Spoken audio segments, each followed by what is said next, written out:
आज ना मी बाजूच्या झाडाची कैरी तोडून आणली। नमस्ते मंडळी, जय गजानन।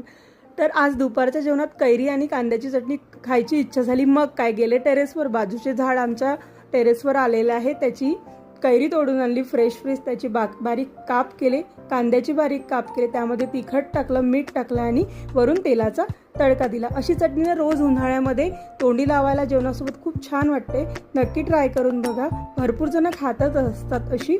तर आज ना मी एक नवीन भाजी केली, ती आमच्याकडे उन्हाळ्यामध्ये मिळते, तिला रेठू म्हणतात आमच्याकडे, किंवा छत्तीसगडमध्ये तिला बोहर असं म्हणतात। भरपूर मिनरल्स पूर्ण ही भाजी आहे। शेवटी रिजनल आणि सीझनल खायलाच हवं ना। याचे मी इथे फोटो टाकते आहे झाडाचे। बारीक बारीक दाणे असतात, मिऱ्यासारखे किंवा धण्यासारखे असतात। त्याला काही नाही, उकळून घेतलं मी आणि नंतर कांदे, टमाटर आणि मिरची टाकून फोडणी दिली। तर याची रेसिपी शूट करायची मी विसरले, पुढल्या वेळी आणेल ना नक्की टाकेल। बाय बाय, पुन्हा भेटू।